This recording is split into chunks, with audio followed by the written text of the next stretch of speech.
And I am so happy to be away from all the muck that was there. I have to put more words to the muck for context for our listeners.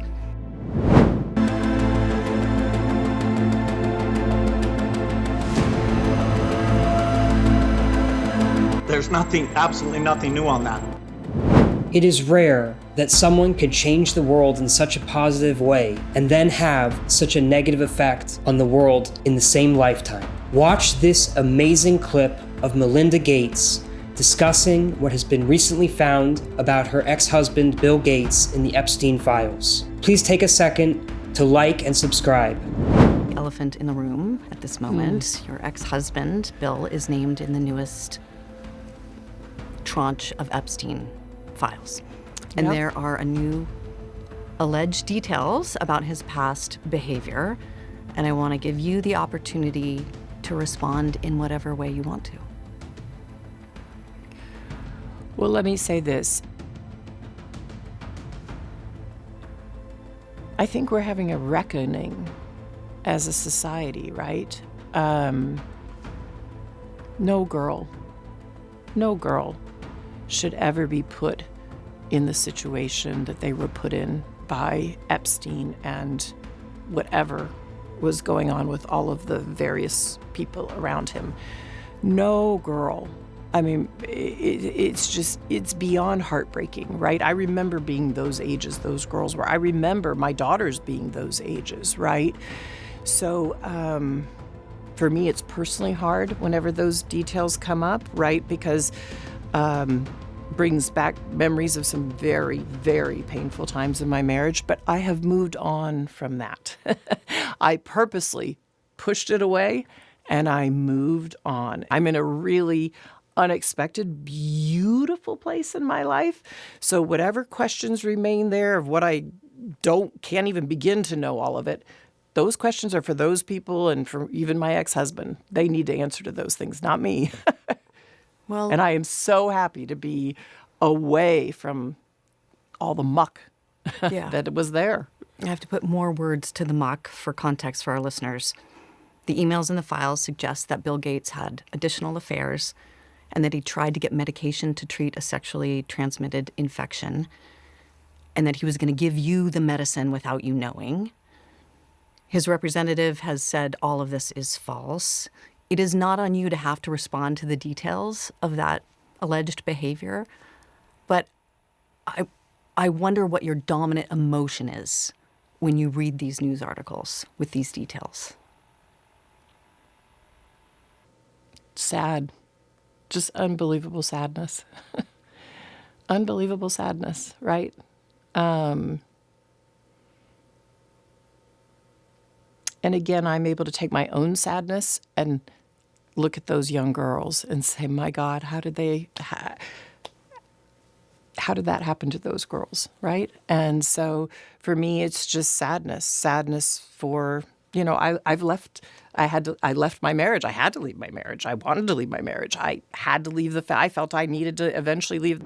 How is it possible that a man could amass over $100 billion and be the wealthiest person in the world for over 22 years from 1995 to 2017, and in the course of this time have an impact on the world that very few people could ever say they have in the entire history of the world? A man who was married for 27 years, who gave life to 3 children who are healthy. A man who is known to have an IQ of approximately 160, which is higher than the IQ of Elon Musk, Mark Zuckerberg, and Jeff Bezos. Having an IQ of 160 means that if you were to have 1,000 people in the room, he would be one of the 3 smartest people. It says in the Torah that there are 3 things that have a certain effect. It says if you drink enough hard alcohol, you'll become drunk. If you didn't get drunk, you didn't drink enough. If you learned the secrets of the Torah, you'll become refined. If you're not refined, you haven't learned the secrets of the Torah. And then it says that if you have enough money, you'll become crazy. if you're not crazy, you don't have enough money. We see clearly with Bill Gates that a person who has a tremendous amount of money can actually lose sight of what's important in life. He was married to a woman who together brought 3 children into the world. He created and invented technologies and managed businesses and people that literally changed the lives of billions of people across the globe. He donated money. He had an impact in every part of society. Yet he made a decision to do something that is morally wrong, that is legally wrong, and that is wrong according to the Bible and everything that God talks about for a human being to be a just member of society. What can we take from the life of Bill Gates and the recent news that has emerged? The thing we can take and the lesson that we should internalize is that it's not about you. Bill Gates made decisions that he thought would bring him pleasure, animalistic pleasure, to be with a girl, whether she's young or old, whatever she is. He did it purely for personal satisfaction. He wasn't going to change the water quality in a country. He wasn't going to bring salvation to people. He wasn't going to make people's lives improved. When he united with these girls, he was purely looking to fulfill some type of animalistic pleasure, which the Torah says is the lowest form of pleasure. When a person pursues something that is in connection with their 5 senses, whether it be their sense of sight, their sense of smell, taste, touch, to fulfill an animalistic pleasure is literally the lowest existence of a person. The highest existence being to do something for God, to tell the truth, to fulfill a commandment, to be an upright person in the eyes of the laws that are listed in the Bible. Bill Gates spent a lot of his life fulfilling the 7 Noahide laws and doing good things, but for whatever reason, he chose to do things that were not right. Is it our place to judge? Absolutely not. But at the end of the day, a person is required to fulfill the tasks that they are capable of fulfilling. And those with exceptional skills are asked to do even more. Bill Gates was given and has been given tremendous abilities, and he is expected to fulfill his tasks in the world with those abilities.